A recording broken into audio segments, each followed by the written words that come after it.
Hello everyone, welcome to battle IAS. I hope आप सब लोग बहुत अच्छे होंगे। आज की वीडियो में हम 12 दिसंबर का न्यूज़पेपर एनालिसिस करेंगे।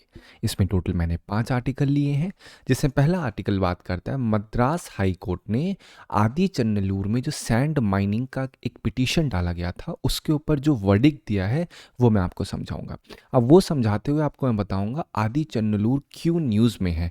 यहाँ पे आयरन एज से मैं कनेक्ट करूंगा, साथ ही साथ यूपीएससी कैसे क्वेश्चन पूछ सकता है और कैसे क्वेश्चन पूछे गए हैं वो मैं आपके साथ डिस्कस करूंगा। अब यहाँ बात हो रही है सैंड माइनिंग के ऊपर, तो सैंड कौन सा मिनरल है, मिनरल मैनेजमेंट या फिर जो मिनरल रेगुलेशन के लिए एक्ट होता है वो कौन सा है, और इन सभी चीज़ों से कनेक्ट करके जो क्वेश्चंस यूपीएससी पूछता है वो मैं आपके साथ डिस्कस करूंगा। नेक्स्ट आर्टिकल बात करता है गवर्नमेंट ने प्रपोजल दिया है एआई और कॉपीराइट के ऊपर। अब ये काफ़ी इंटरेस्टिंग आर्टिकल है क्योंकि यहाँ पे आपने अक्सर सुना होगा कि जो इंडियन कंपनीज़ हैं या फिर जो इंडिया के ऑथर्स हैं अलग अलग, उनको अक्सर ये प्रॉब्लम होती है कि उनकी जो बुक्स होती हैं या फिर उनके जो आर्टिकल्स होते हैं उनका इस्तेमाल किया जाता है बड़ी बड़ी कंपनीज़ के द्वारा अपने जो एआई के मॉडल्स होते हैं ट्रेन करने के लिए। तो यहाँ पे आपको समझाऊंगा गवर्नमेंट ने जो अमेंडमेंट किया है कॉपीराइट एक्ट में वो कौन सा अमेंडमेंट है, साथ ही साथ अमेंडमेंट क्या कहता है और इस अमेंडमेंट में क्या इम्पैक्ट पड़ेगा वो भी आपके साथ मैं डिस्कस करूंगा।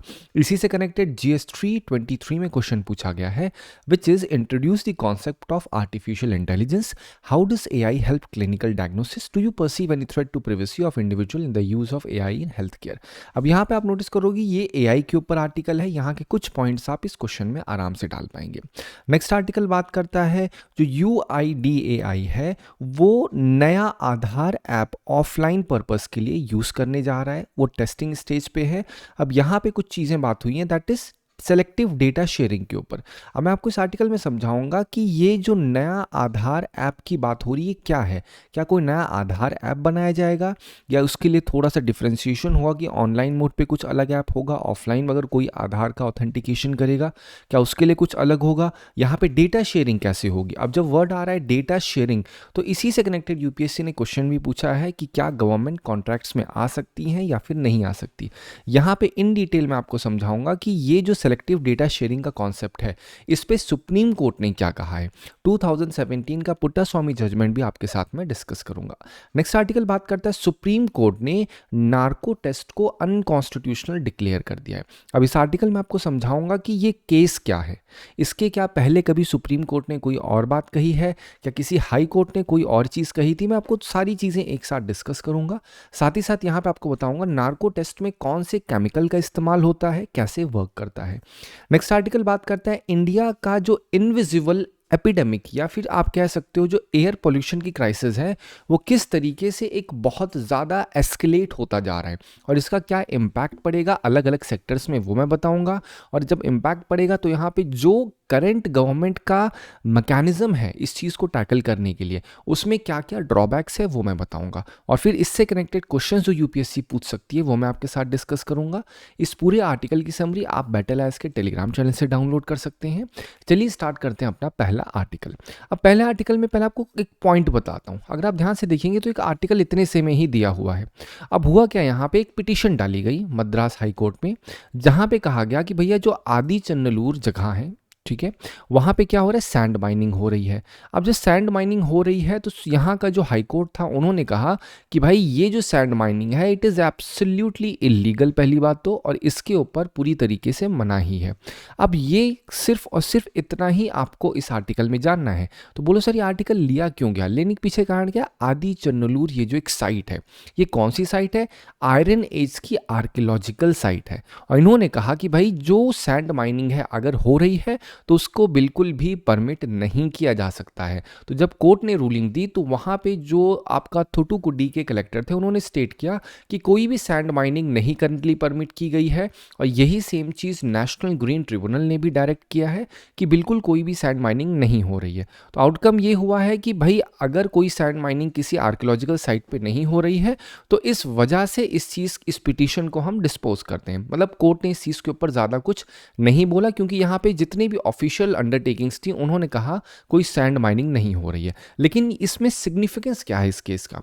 तो अगर आपसे सिग्निफिकेंस पूछा जाए तो आप बोलोगे जो इंडिया की आर्कियोलॉजिकल हेरिटेज है उसके प्रोटेक्शन को रीएनफोर्स करता है। साथ ही साथ जो आदि चंद्रलोर की आयरन एज की साइट है, इसको सेफगार्ड करने के लिए पर्टिकुलरली फ्रॉम इन्वायरमेंटल डैमेज और जो ह्यूमन मेड डैमेज होता है, उन दोनों की तरीके से या दोनों से कभी भी कोई डैमेज ना हो, ये इंश्योर करना भी ये जो केस हुआ है ये इंश्योर करता है कि भैया दोनों तरीके से ये जितना भी प्रोटेक्शन है या कंजर्वेशन है गवर्नमेंट अथॉरिटीज़ के द्वारा वो किया जा रहा है। ठीक है, चलो अब यहाँ पे आपको मैं थोड़ा सा आदि चंद्रलोर के बारे में बताता हूँ। अब यहाँ पे क्या होगा, पहली बात तो तमिलनाडु में है, थोटिकुडी डिस्ट्रिक्ट में आता है। अब यहाँ पे रिवर आपको ध्यान रखना है, क्या लिखा है, थामी रामबरानी रिवर के किनारे राइट बैंक पे ये आपका आदि चंद्रलोर की साइट है। ये आयरन एज की आर्कियोलॉजिकल साइट है। पहली बार रिपोर्ट किसके द्वारा किया गया था, अलेक्जेंडर री के द्वारा इस चीज़ को रिपोर्ट किया गया था। अब आपको याद होगा कई बार जेम्स प्रिंसेप के ऊपर भी यूपीएससी ने सवाल पूछा है, तो आदि चंद्रलोर अभी न्यूज़ में है, तो इससे कनेक्टेड भी यूपीएससी क्वेश्चन पूछ सकती है। अगर मैं सिग्निफिकेंस बताऊं तो ये one of the largest earn burial site है, मतलब जो पॉट्स होते हैं उसमें ब्यूरी किए जाते थे लोग, तो ये अपने आप में काफ़ी ज़्यादा सिग्निफिकेंट है। यहाँ पे ह्यूमन स्केलेटन को एक्सकवेट किया गया है, अर्ली मेटलर्जी भी यहाँ पे एविडेंस के तरीके से देखी गई है। ठीक है, अब यहाँ पे नोटिस करिए मैंने आपको एनजीटी के बारे में बताया, तो क्या कह रहे हैं यहाँ पे, क्वेश्चन 2018 में पूछा गया है, how is NGT different from CPCB. अब आपको एक बात पता होगा, जो एनजीटी है और सीपीसीबी दोनों की दोनों स्टैट्यूटरी बॉडीज है, पहली चीज़। साथ ही साथ जो एनजीटी है ये एक्ट के द्वारा भी बनाया गया है और दोनों सीपीसीबी भी एक्ट के द्वारा बनाया गया है। लेकिन यहाँ पे फर्स्ट स्टेटमेंट क्या कह रहा है, कह रहा है भैया एनजीटी जो है ना वो एस्टेब्लिश किया गया एक्ट के द्वारा, लेकिन सीपीसीबी क्रिएट किया गया एग्जीक्यूटिव ऑर्डर के द्वारा। क्या ये सही है? Absolutely not. अभी मैंने बताया दोनों की दोनों स्टैट्यूटरी हैं। फिर कह रहे हैं एनजीटी इन्वायरमेंटल जस्टिस देता है और जो सीपीसीबी है वो क्लीनलीनेस को प्रमोट करता है। क्या ये सही है? Yes, second statement is right. ठीक है, चलो फिर देखते हैं यहाँ पे यही सेम क्वेश्चन रिपीट हो गया। यहाँ पे नेक्स्ट जो पॉइंट था सैंड के ऊपर, सैंड माइनिंग का केस आया था। तो सैंड क्या है, आपको मैंने अभी 2 से 3 दिन पहले भी सैंड के ऊपर बताया था, इवन दो कल भी बताया था जब आपका मैरीन प्रोटेक्टेड एरियाज के ऊपर आर्टिकल था। अब यहाँ पे सैंड एक माइनर मिनरल है और इसको रेगुलेट करती है state government by mines and mineral development and regulation act 1957 के द्वारा। मतलब चाहे इसका रेगुलेशन करना हो या फिर जब भी माइनर मिनरल के जो ब्लॉक्स होते हैं वो सब का जो पावर होती है स्टेट गवर्नमेंट के पास होती है। यहाँ पे वही सेम क्वेश्चन 2019 में पूछा है कि आप बताइए भैया माइनर मिनरल के मैनेजमेंट के रिगार्ड में, sand is a minor mineral, क्या ये सही है? एब्सोल्युटली। फिर कह रहे हैं स्टेट के पास पावर है माइनिंग लाइसेंस ग्रांट करने का माइनर मिनरल्स का, क्या ये सही है? यस। लेकिन कह रहे हैं जो गवर्नमेंट है वो रूल फ्रेम करती है कि किस तरीके से ग्रांट करना है, क्या ऐसा है? आंसर इज नहीं, ये स्टेट गवर्नमेंट के पास ही पावर है। फिर कह रहे हैं state government have the power to frame rules to prevent illegal mining of minor minerals, क्या ये सही है? Absolutely 1 and 3 is the right one. चलो अब हम लोग बात करते हैं नेक्स्ट आर्टिकल पे। नेक्स्ट आर्टिकल किस चीज़ के ऊपर बात करता है, तो यूनियन गवर्नमेंट एक अमेंडमेंट्स लाने की कोशिश कर रही है, प्लान कर रही है बेसिकली कॉपीराइट एक्ट 1957 में। ठीक है, विद इन 3 ईयर, मतलब 3 साल पहले भी ये चीज़ उठी थी कि भैया कॉपीराइट एक्ट में अमेंडमेंट होना चाहिए जो भी है। तो अब ये जो गवर्नमेंट प्लान कर रही है अमेंडमेंट लाने के लिए, क्यों कर रही है? क्योंकि कुछ चैलेंजेस हैं जिसको एड्रेस करना है और वो चैलेंजेस पोस्ट किए जा रहे हैं आर्टिफिशियल इंटेलिजेंस के द्वारा। अब ये आर्टिकल मैं आपको पूरा समझाता हूँ बेसिकली होता क्या है।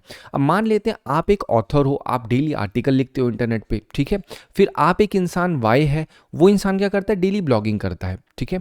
अब यहाँ पे क्या है, मान लो मैं एक इंसान हूँ, मेरा नाम ए है। अब मैंने एक क्या बना रखा है, एक LLM मॉडल बनाया है, या फिर आप ये समझ लो मैंने एक आर्टिफिशियल इंटेलिजेंस बनाया है। तो अब ये जो AI होगा ये क्या करेगा, ये आपने जो आर्टिकल लिखा है एक्स ने, फिर वाई ने जो लिखा है, दोनों के डेटा को वो ट्रेन करेगा, दोनों के डेटा का वो इस्तेमाल करेगा अपने ब्रेन को ट्रेन करने में। आर्टिफिशियल इंटेलिजेंस मतलब क्या होता है, ऐसी बुद्धि जो कि आर्टिफिशियल है, यही तो मतलब होता है। तो अब जब एक्स और वाई का आपके डेटा का इस्तेमाल किया गया तो आपको तो दिक्कत होगी ना कि भैया हमारे डेटा का हमारे बिना कंसेंट के इस्तेमाल हो चुका है। तो इंडियन गवर्नमेंट काफ़ी ज़्यादा इन सब चीज़ों से प्रॉब्लम फेस कर रही थी। तो अब यहाँ पे फाइनली गवर्नमेंट ने कह दिया है कि भाई हम लोग अब यहाँ पे लाइसेंसिंग का फॉर्मेट लेकर के आएंगे, लेकिन लाइसेंसिंग ऐसी नहीं होगी कि भैया अब AI को पूरी तरीके से मना कर दिया जाएगा, डेटा आप ले ही नहीं सकते हो, ऐसा बिल्कुल नहीं है। बल्कि गवर्नमेंट ने कहा है कि जब कभी किसी भी आपका कोई LLM मॉडल होगा और उसे अगर डेटा को स्क्रैप करना है, स्क्रैप का मतलब क्या होता है, डेटा को रिट्रीव करना है कहीं से, तो उसके लिए क्या होगा, द मोमेंट उसने वेबसाइट से या फिर कहीं से भी किसी डेटा को स्क्रैप किया, तो वो जो भी ओनर होगा उस वेबसाइट का, जो भी ओनर होगा उस पर्टिकुलर डेटा का, ब्लॉग का, या फिर जो भी एडिटर होगा, उसको रॉयल्टी पेमेंट मिलेगी। ये बहुत ही अहम चीज़ है। मतलब आसान सी भाषा में कहा जाए, मान लेते हैं 10 ऑथर हैं, 10 ऑथर ने अपनी 10-10 किताबें नेट पे डाली और अगर एक AI ने इन 10 किताबों का इस्तेमाल करके ट्रेनिंग की है, तो अब यहाँ पे क्या होगा, यहाँ पे इस जितने भी 10 ऑथर हैं इनको थोड़ा थोड़ा थोड़ा रॉयल्टी पेमेंट मिलेगा। अब एक सवाल उठता है कि सर ये जो 10 ऑथर हैं अगर ये चाहें कि भैया हम कंसेंट ना दें तब, तो ये चीज़ गवर्नमेंट ने नहीं रखी है और इसी वजह से क्रिटिसिज्म भी मिल रहा है। मतलब बेसिकली इनका कहने का मतलब है कि जो 10 ऑथर है इनके डेटा को आसानी से AI यूज़ कर सकता है, पब्लिक डेटा जितने भी अवेलेबल हैं उनका इस्तेमाल हो सकता है, और जब इस्तेमाल कमर्शियल लेवल पे होगा और जब इसको कमर्शियल मॉडल्स बनाए जाएंगे तो उसमें जो रॉयल्टी पेमेंट होगा वो इनको देना पड़ेगा। मतलब आप कंसेंट दो चाहे ना दो उससे मतलब नहीं है, आपके डेटा अगर पब्लिक है तो उसको हम इस्तेमाल कर लेंगे। गवर्नमेंट ने बेसिकली ऐसा कहा है। तो अब सवाल उठता है ये कैसे रॉयल्टी पेमेंट होगा, तो उसके लिए गवर्नमेंट ने एक प्रॉपर एक प्लेटफॉर्म बनाया जिसका नाम क्या है, CRCAT। इसका नाम क्या है, copyright royalties collective for AI training. ये क्या है, ये पर्टिकुलरली इसका पर्पस यही है कि जब कभी भी कोई भी कंटेंट, कोई भी ऑथर के द्वारा बनाई गई कोई चीज़ अगर उसका इस्तेमाल AI कर रहा है और AI उसको कमर्शलाइज कर रहा है, तो उस चीज़ से जो पैसा होगा उसका रॉयल्टी पेमेंट उस ऑथर को भी मिलेगा। यही है पूरा का पूरा आर्टिकल जो मैंने आपको समझा लिया। तो पॉइंट क्या है यहाँ पे, AI मॉडल ट्रेन होगा massive amount of public data पे, जो भी टेक्स्ट अवेलेबल है और उसको वो स्क्रैप कर सकता है, मतलब रिट्रीव कर सकता है। तो पब्लिशर ने और इस चीज़ को आर्ग्यू किया है कि भैया मान लो अभी मैंने आपको एग्जांपल दिया 10 ऑथर का, तो उसमें से एक ऑथर बहुत एक्सक्लूसिव कंटेंट बनाता है, तो उस एक्सक्लूसिव कंटेंट के लिए भी उसे 10 रुपए मिलेगा और जो बाकी दूसरे 9 ऑथर हैं उनको भी 10-10 रुपए मिलेगा। तो चांसेस ये हो सकते हैं कि जो ऑथर का कंटेंट एक्सक्लूसिव है उसको थोड़ा बहुत ऐसा लग सकता है कि यार मुझे ना मेरे हक का नहीं मिला है, जो मुझे एक्चुअली डिजर्व कर रहा था मैं, मुझे वो नहीं मिला है। तो ये चीज़ तो गवर्नमेंट ने अभी प्रपोज की है, जो प्लान कर रही है गवर्नमेंट। अब यहाँ पे ये आपका जो गवर्नमेंट ने AI का कॉपीराइट प्रपोजल लाया है, इसमें क्या है पॉइंट्स, आप अपने मेंस आंसर राइटिंग में सभी पॉइंट को एज इट इज यूज कर सकते हो। AI लीगली स्क्रैप कर सकता है डेटा को, मतलब वो रिट्रीव कर सकता है डेटा को, कंज्यूम कर सकता है अपने मॉडल्स को ट्रेन करने में। साथ ही साथ जो वेबसाइट होंगी उनको रॉयल्टी पे की जाएगी और यहाँ पे ब्लैंकेट लाइसेंसिंग सिस्टम होगा, मतलब डायरेक्टली परमिशन लेने की बजाय एक एक वेबसाइट से जा करके जो AI फर्म्स होंगी उन्हें कॉमन लाइसेंस मिलेगा कि भाई आप जाओ और जा करके जो जो लेना है ले लो और फिर उसके बाद पर वेबसाइट को आप वैसे पेमेंट कर दो। ठीक है, ये बेसिकली एक पूरा पॉइंट है। अब सवाल उठता है how will it impact India. तो इम्पैक्ट में पहली चीज़ तो जो कंटेंट क्रिएटर्स हैं, पब्लिशर्स हैं, उन पे पॉजिटिव इम्पैक्ट क्या पड़ेगा। पहला पॉजिटिव इम्पैक्ट तो ये उनको रॉयल्टी पेमेंट मिलेगा, साथ ही साथ जो कॉन्फ्लिक्ट्स हैं वो कम होंगे। लेकिन यहाँ पे निगेटिव इम्पैक्ट भी ये है कि वो जो रॉयल्टी पेमेंट मिलेगा, अगर कोई ऐसा पब्लिशर है या कोई ऐसा क्रिएटर है जो कि ऑप्ट आउट करना चाहता है, वो कहता है भैया मैं नहीं चाहता हूं कि मेरे जो अवेलेबल है डेटा इंटरनेट पे वो इस्तेमाल किया जाए, तो ऑप्ट आउट का मैकेनिज्म नहीं है।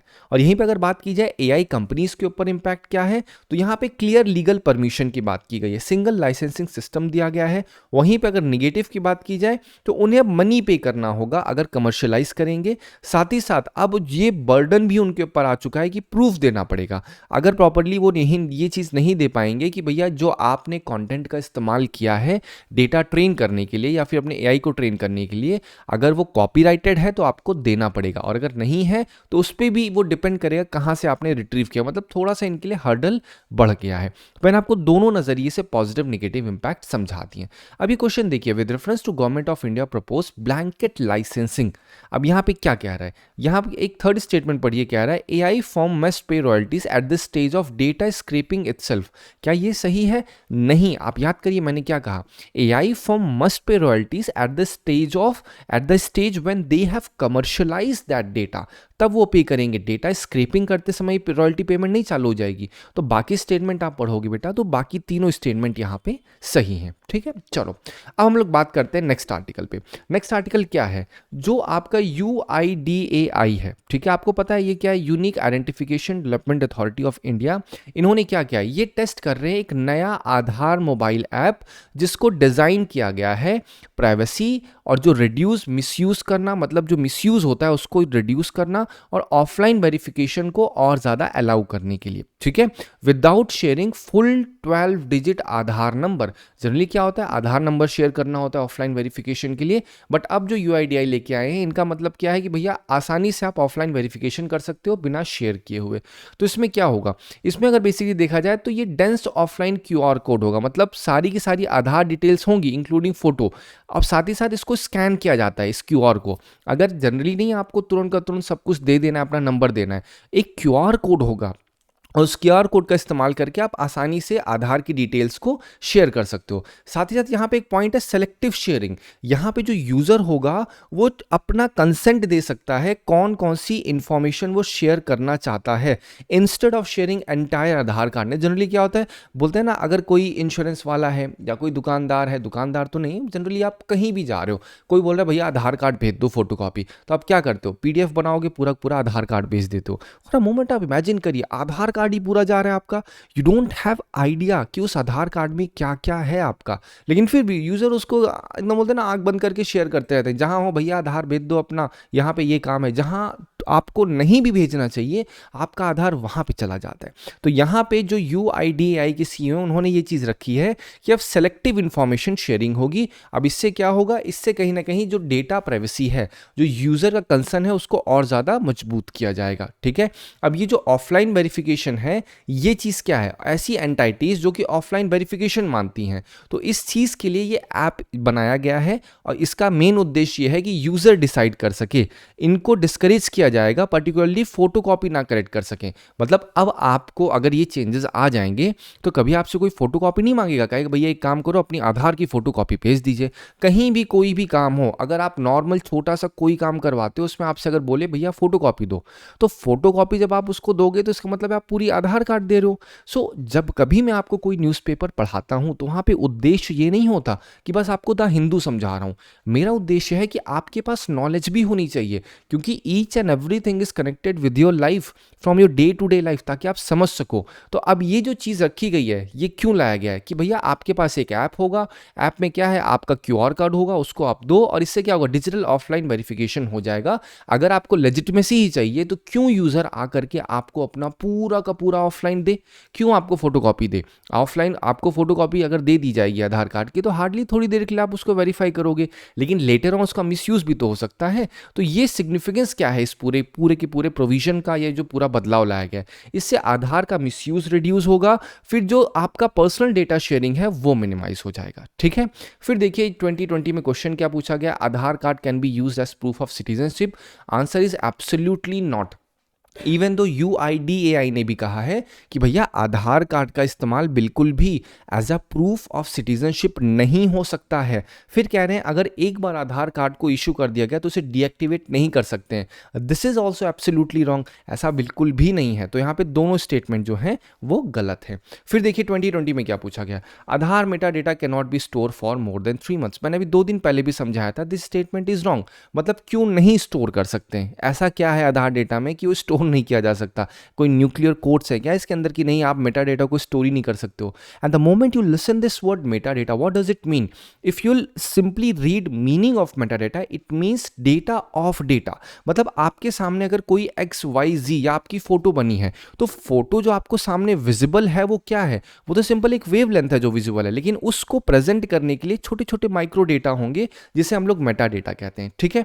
फिर क्या है, state can not enter into any contract. अब आप ध्यान दोगे यहाँ पे डेटा शेयरिंग की बात हो रही है ना, तो ये स्टेटमेंट सही है क्योंकि स्टेट किसी कॉन्ट्रैक्ट में नहीं एंटर हो सकते हैं प्राइवेट कॉर्पोरेशन के साथ कि हम अपना आधार डेटा शेयर कर रहे हैं। फिर कह रहे हैं आधार क्या मैंडेटरी है ऑब्टेनिंग इंश्योरेंस प्रोडक्ट, नहीं, कोई भी इंसान आपको मजबूर नहीं कर सकता है इंश्योरेंस देते समय कि आप अपना आधार कार्ड शेयर करिए। भैया नहीं करना हमको आधार कार्ड शेयर, है कि नहीं, तो ये जरूरी नहीं है। लेकिन अगर कोई भी कंसोलिडेटेड फंड ऑफ इंडिया से आप किसी बेनिफिट को ले रहे हो, किसी स्कीम जो गवर्नमेंट ने लॉन्च की है, तो स्कीम का अगर फायदा उठाना है तब आधार की जरूरत पड़ती है। तो 2 and 4 is the right one. ठीक है, चलो अब हम लोग बात करते हैं नेक्स्ट आर्टिकल। नेक्स्ट आर्टिकल बात कर रहा है सुप्रीम कोर्ट ने पटना हाई कोर्ट का जजमेंट को असाइड कर दिया है। अब पटना हाई कोर्ट के जजमेंट को असाइड किया है तो इसका मतलब क्या है, क्योंकि पटना हाई कोर्ट ने एक नार्को टेस्ट को फोर्स किया था। मतलब उन पटना हाई कोर्ट ने क्या कहा, उन्होंने कहा भैया नार्को टेस्ट जो है वो फोर्सफुली आप कर सकते हो। कौन से केस में, Amlesh Kumar versus state of Bihar में।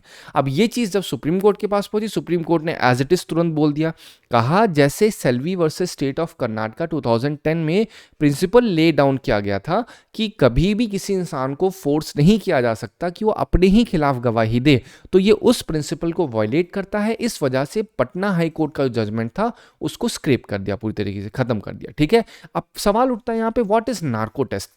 नार्को टेस्ट का साधारण सा मतलब होता है, ये एक इन्वेस्टिगेटिव टेक्निक होती है जहां पे जो दोषी होता है उसको कुछ ड्रग्स दिए जाते हैं, कुछ सिडेटिव ड्रग्स दिए जाते हैं। पर्टिकुलरली कहा जाए तो सोडियम पेंथोथॉल दिया जाता है उसको, जिससे क्या होता है कि वो उसकी बॉडी ना एकदम रिलैक्सिंग जोन में चली जाती है। और इसका पर्पस क्या होता है, ताकि हिडन फैक्ट्स को रिवील किया जा सके। ये बेसिकली एक नॉन वायलेंट टेक्निक होती है जिसमें क्या होता है, किसी भी तरीके से कोई एक बोलते हैं ना इंट्रोगेशन होता है, कई बार आपने देखा होगा कस्टोडियल डेथ्स हो जाती हैं। तो कस्टोडियल डेथ क्यों होती है, क्योंकि इंट्रोगेशन बहुत ही ज्यादा वायलेंट होता है। अब जैसे ही मैंने कहा कस्टोडियल डेथ हो जाती है तो आपको पता होना चाहिए, रिसेंटली सुप्रीम कोर्ट ने जजमेंट दिया जहां पे क्या कहा है, कहीं भी कोई भी नेशनल या फिर स्टेट एजेंसीज अगर किसी भी तरीके से इंट्रोगेशन करेंगी तो उनको उसकी सीसीटीवी कवरेज या उनको हर एक जहां पे सीसीटीवी लगाना पड़ेगा। ठीक है, यही सेम चीज यहां पे कहा गया है। क्यों, जो आपका नार्को टेस्ट है उसको क्यों अनकॉन्स्टिट्यूशनल कहा जा रहा है, तो यहां पे आर्टिकल 20 का क्लॉज 3 है वो कहता है भैया किसी भी तरीके से सेल्फ इंक्रिमिनेशन नहीं कराया जा सकता। ये प्रोटेक्ट करता है against self incrimination. What does self incrimination means, मतलब आप अपने ही लिए अगर आपने कोई गुनाह किया है तो आप खुद के लिए ही गवाही नहीं दे सकते हो, ये चीज पूरी तरीके से मना है। तो यही सेम चीज कहा गया, एक्यूज्ड को मजबूर नहीं किया जा सकता कि अपने ही खिलाफ वो विटनेस बन जाए। और जब वो अपने फ्री और इन्फॉर्म कंसेंट से वो चीज कह रहा है तब तो ये चीज़ ठीक है, लेकिन अगर वो चीज़ अगर नहीं कह रहा है, वो अक्यूज वो नहीं दे रहा है अपना कंसेंट और नार्को टेस्ट उसके ऊपर फोर्स किया जा रहा है, तब ये वायलेट होता है। अगर आर्टिकल 21 की बात की जाए तो राइट टू लाइफ और पर्सनल लिबर्टी की बात करता है, जिसमें राइट टू प्रिवेसी की बात होती है। अब आपको पता होगा 2 से 3 सवाल स्ट्रेट अवे यूपीएससी ने राइट टू प्रिवेसी के ऊपर पूछा गया है। अब यहाँ पे पॉलिटी में एक टर्म है golden triangle. What does this mean, 14, 19, 21 ये तीनों की तीनों गोल्डन ट्राइंगल कहे जाते हैं, क्योंकि अगर वायलेशन ऑफ प्राइवेसी होगा तो वायलेशन ऑफ पर्सनल लिबर्टी होगा, और अगर वो होगा तो कॉन्स्टिट्यूशनल फ्रेमवर्क भी ब्रीच हो जाएगा यहाँ पे। ठीक है, अब यहाँ पे सोडियम पेंटोथॉल जो लिखा हुआ है आपका, इसमें क्या होता है, इसको हम लोग ये टर्म भी जनरली कहते हैं, जिसको हम लोग क्या कहते हैं, थियोपेंटोन सोडियम भी कहते हैं, और इसको जनरली आपका बार्बिट्यूरेट्स भी कहा जाता है। लेकिन जनरली अगर इसमें एक पॉइंट देखोगे तो ये करता है पर्सन को सीडेट कर देता है, और इसमें एक चीज़ होती है कि पर्सन को बहुत ज़्यादा टॉकेटिव बन जाता है, जो जैसे ड्रग दी जाती है इंसान बोलने लग जाता है। तो इससे क्या होता है कि एग्जैक्टली पता किया जा सके। ठीक है, चलो अब हम लोग बात करते हैं नेक्स्ट आर्टिकल। नेक्स्ट आर्टिकल क्या बात करता है, इंडिया की एस्केलेटिंग एयर पोल्यूशन क्राइसिस। यहां पे इसको कहा जा रहा है इनविजिबल एपिडेमिक। इसका अर्थ क्या है, क्योंकि इंडिया में जो एयर पोल्यूशन है वो बहुत ही ज़्यादा परसिस्टेंट और नेशन वाइड हो चुका है। अब वो केवल ऐसा नहीं केवल ठंड में आपका पोल्यूशन हो रहा है, अब ये बहुत ज़्यादा ब्रॉड एरिया में हो चुका है। पर्टिकुलरली जो पार्टिकुलेट मैटर्स 2.5 होते हैं वो बहुत ज़्यादा हाई हो चुके हैं डिफरेंट सिटीज़ में। अगर इसकी स्केल ऑफ क्राइसिस देखा जाए तो 150 आउट ऑफ 250 इंडियन सिटीज़, ये आपका जो नेशन का PM 2.5 की लिमिट होती है, मतलब पर्टिकुलेट मैटर 2.5, मतलब एकदम छोटे से छोटे लेवल के जो मैटर्स होते हैं, पर्टिकुलेट पॉल्यूटेंट्स होते हैं, उसकी लिमिट भी क्रॉस कर चुकी है इतनी सारी चीज़ें। जब यहाँ पे एयर क्वालिटी इंडेक्स की बात होती है, एयर क्वालिटी इंडेक्स को भी यहाँ पे फ्लॉड कहा गया है, मतलब ये सही से काम नहीं कर पा रहा है। अब अगर मैं बात करूँ हेल्थ इंपैक्ट की, तो पहला हेल्थ इंपैक्ट तो ये हो रहा है कि जो लाइफ एक्सपेक्टेंसी है वो रिड्यूस हो रही है, वो लूज हो रही है। यहाँ पे 46% जो इंडियंस हैं वो ऐसे रीजन में रह रहे हैं जहाँ पे लाइफ एक्सपेक्टेंसी का लॉस बहुत हो चुका है, मोर्टेलिटी बहुत ज़्यादा हो रही है, डेथ्स बहुत ज़्यादा हो रही है। अब अगर यहाँ पे PM 2.5 अगर बॉडी में अंदर जा रहा है तो क्या होगा, इससे पहली चीज़ तो हाइपरटेंशन बहुत ज़्यादा हो जाएगा, स्ट्रोक्स और हार्ट अटैक का खतरा भी बहुत ज़्यादा बढ़ जाता है, अस्थमा होने के चांसेस बढ़ जाते हैं, न्यूरोलॉजिकल प्रॉब्लम, साथ ही साथ जो मैटरनल प्रॉब्लम्स होती हैं वो और ज़्यादा सीवियर हो जाती हैं। तो ये सब क्या है, ये सारे हेल्थ इंपैक्ट हैं। यहीं पर अगर मैं इनइक्वालिटी डायमेंशन लेके आऊँ तो जो पुअर कम्युनिटीज़ हैं, जो जनरली रोड के किनारे इंडस्ट्रीज पे या लैंडफिल्स पे रहती हैं उनको और ज़्यादा प्रॉब्लम है इनसे, क्योंकि उनको एक प्रॉपर क्लीन कुकिंग फ्यूल नहीं मिल पा रहा है, उनको हेल्थ केयर फैसिलिटीज़ नहीं मिल पा रही, जिससे उनकी दशा और ज़्यादा सीवियर होती जा रही है। और इन सब का रूट कॉज क्या है? रूट कॉज पहली चीज़ तो ये है सीजनल इवेंट जैसे स्टबल बर्निंग और फायरवर्क। साथ ही साथ ये केवल प्राइमरी ड्राइवर्स नहीं है, ये आपके और भी ड्राइवर्स होते हैं, जैसे वेहिकुलर एमिशन होगा, इंडस्ट्रीज से जो डिमोलिशन होता है साइट्स का उससे भी डस्ट निकलता है, वेस्ट बर्निंग, बायोमास का फ्यूल यूज, ये सब क्या होते हैं? ये सारे रूट कॉजेज होते हैं जिसकी वजह से पोल्यूशन बहुत ज़्यादा बढ़ जाता है। अब जब पोल्यूशन बढ़ जाता है, एयर क्वालिटी सीवियर हो जाती है, तो वहीं पे एक पॉइंट आता है ग्रैप का, ग्रेडेड रिस्पॉन्स एक्शन प्लान। ये सीपीसीबी के द्वारा लॉन्च किया गया था, central pollution control board of India के द्वारा। अब सीपीसीबी के बारे में आपको क्या बताना चाहिए? ये एक स्टैट्यूटरी बॉडी है। ये स्टेप वाइज प्लान होता है जो कि एयर पोल्यूशन को कंट्रोल करने के लिए दिल्ली एनसीआर में लाया जाता है। इसको कौन इंप्लीमेंट करता है? CAQM, which means commission for air quality management. इसकी अलग अलग स्टेजेस होती हैं, जैसे आपने सुना होगा कि भाई दिल्ली में अगर 200 से 300 एयर क्वालिटी हो गया, स्टेज 1, फिर 2, फिर 3, फिर 4, तो ऐसे 4 स्टेजेस होती हैं। तो अगर यहाँ पे 4 स्टेज आ रही है, कह रहा है भैया ग्रैप का स्टेज 4 का दिल्ली में लग चुका है, व्हाट डज इट मीन? इसमें स्कूल्स को बंद कर दिया जाएगा, जो आपकी नॉन एसेंशियल मूवमेंट्स हैं, इंडस्ट्रियल एक्टिविटीज़ हैं, उनको बंद कर दिया जाएगा। और अगर कह रहे हैं stage 3, that means air quality वहां का 401 से 450 है, तो यहां पे जो कंस्ट्रक्शन एक्टिविटीज़ हैं उनको रोक दिया जाता है। इसका मेन गोल क्या है? मेन गोल है जो पोल्यूशन है उसको रोक देना और कम कर देना। यहीं पे commission for air quality management आता है। ये 2021 में एस्टेब्लिश किया गया था। इन सारे रीजन्स में इसका जुरिस्डिक्शन होता है। इनका मेन फंक्शन होता है कोऑर्डिनेट और मॉनिटर करना एयर क्वालिटी का पर्टिकुलर मैनेजमेंट। और जब एयर क्वालिटी इंडेक्स की बात की जाए तो यहाँ पे क्या है? बेसिकली आपकी सराउंडिंग में जो एयर है उसकी कैसी क्वालिटी है, ठीक है? तो ये कौन डेवलप किया है? ये सेंट्रल पोल्यूशन कंट्रोल बोर्ड ने डेवलप किया है। इसका मेन पर्पस क्या है? आपके सराउंडिंग की जो एयर क्वालिटी है उसको एक न्यूमेरिकल वैल्यू दे देना। और जो आपकी सराउंडिंग में एयर क्वालिटी है तो उसमें कुछ पॉल्यूटेंट्स भी होंगे, तो जो पॉल्यूटेंट्स हैं उसमें ये सारे पॉल्यूटेंट्स हैं जो आपको देखने को मिल रहे हैं। ये सभी पॉल्यूटेंट्स का सहारा लेकर के ये सब कैलकुलेट किया जाता है। अब 2026 में देखिए क्वेश्चन पूछा गया एयर क्वालिटी इंडेक्स में कौन कौन से होते हैं? Carbon dioxide, carbon monoxide, nitrogen dioxide, sulphur dioxide, methane. आपको पता होगा यहाँ पे मीथेन नहीं है, और क्या कार्बन डाइऑक्साइड भी आपको देखने को नहीं मिलेगा। तो कार्बन मोनोऑक्साइड, नाइट्रोजन डाइऑक्साइड और सल्फर डाइऑक्साइड ये सब आपको देखने को मिलेगा। आई होप आपको इस आर्टिकल से मदद मिली होगी। Thank you so much for watching this video.